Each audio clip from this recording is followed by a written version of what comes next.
Good morning, ladies. Happy Wednesday. I hope this message finds you well. It is Wednesday. Let's get up.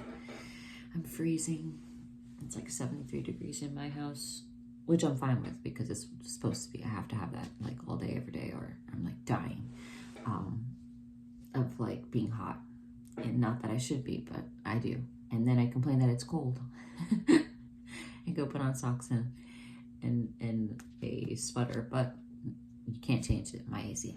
I am set on my 73. However, it's all good. I am going into the office today. Lots to get done, but we are going to go over 2 Chronicles chapters 3 and 4 today. And yeah, let's do the dang thing. Verse 1 goes like this.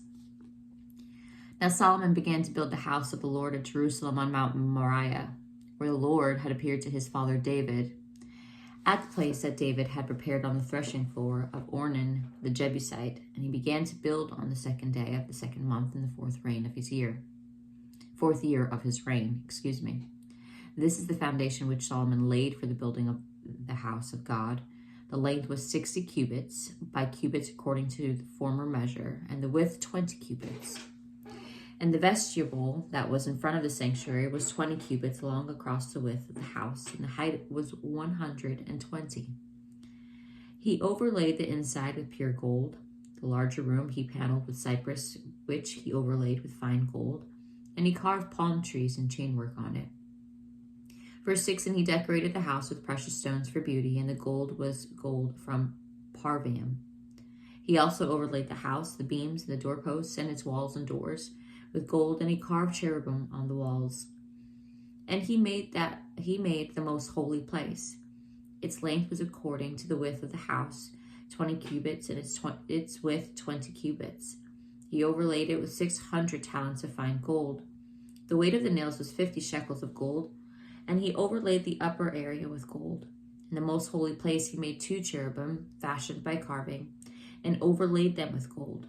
The wings of the cherubim were 20 cubits in overall length. One wing of the one cherub was 5 cubits, touching the wall of the room, and the other wing was 5 cubits, touching the wing of the other cherub. One wing of the other cherub was 5 cubits, touching the wall of the room, and the other wing also was 5 cubits, touching the wing of the other cherub. Verse 13, the wings of these cherubim spanned 20 cubits overall. They stood on their feet, and they faced inward. And he made the veil of blue, purple, crimson, and fine linen, and wove cherubim into it. Also he made in front of the temple 2 pillars 35 cubits high, and the capital was on the top of each of them was 5 cubits. He made wreaths of chainwork as in the inner sanctuary, and he put them on the top of the pillars, and he made 100 pomegranates, and put them on the wreaths of the chainwork. Verse 17, then he set up the pillars before the temple, one on the right hand and the other on the left. He called the name of the one on the right Jechin, and the name of the one on the left Boaz. Furnishings of the temple is what we'll be discussing about in chapter 4, verse 1. Moreover, he made a bronze altar. 20 cubits was its length, 20 cubits its width, and 10 cubits its height. Then he made the sea of the cast bronze, 10 cubits from one brim to the other. It was completely round. Its height was 5 cubits, and a line of 30 cubits measured its circumference. And under it was like the likeness of oxen, encircling it all around, 10 to a cubit, all the way around the sea. The oxen were cast in 2 rows when it was cast. It stood on 12 oxen, 3 looking toward the north, 3 looking toward the west, 3 looking toward the south, and 3 looking toward the east. The sea was set upon them, and all their back parts pointed inward. It was a handbreadth thick, hopefully I said that right, like a lily blossom. It contained 3,000 baths. Verse 6, he also made 10 lavers, and put 5 on the right side and 5 on the left, to wash in them such things as they offered for the burnt offerings. They would wash in them, but the sea was for the priests to wash in.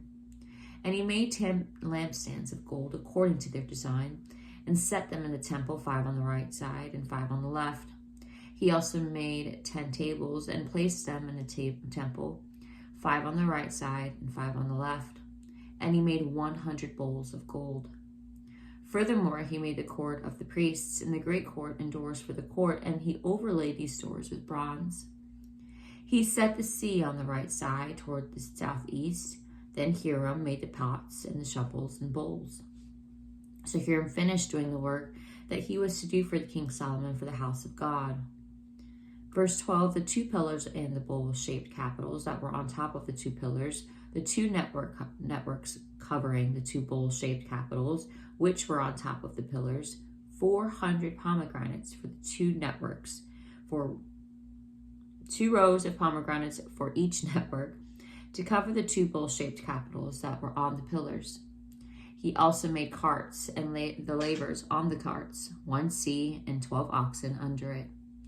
Also the pots, the shovels, the forks, and all their articles Hiram his master craftsman made of burnished bronze for King Solomon for the house of the Lord. In the plain of Jordan the king had them cast in clay molds between Succoth and Zerata. And Solomon had all these articles made in such great abundance that the weight of the bronze was not determined. Verse 19, thus Solomon had all the furnishings made for the house of God, the altar of God, and the tables on which was the showbread. The lampstands with their lamps of pure gold to burn in the prescribed manner in the front of the inner sanctuary, with the flowers and the lamps and the wick trimmers of gold, of purest gold. And lastly, verse 22, the trimmers, the bowls, the ladles, and the censers of pure gold. As for the entry of the sanctuary, its inner doors to the most holy place and the doors of the main hall of the temple were gold. And that is all for today's Bible study, ladies. Once we talk about the temple and going through the ark, all that stuff, we will be rocking and rolling to some deep waters as I continue on reading through. But it is all good. We're here for the journey. I appreciate you joining me. If you need prayer, please hop on over Instagram, Facebook. I send daily encouragement out daily, update my day if you want to know. But in reality, it's more a push towards him.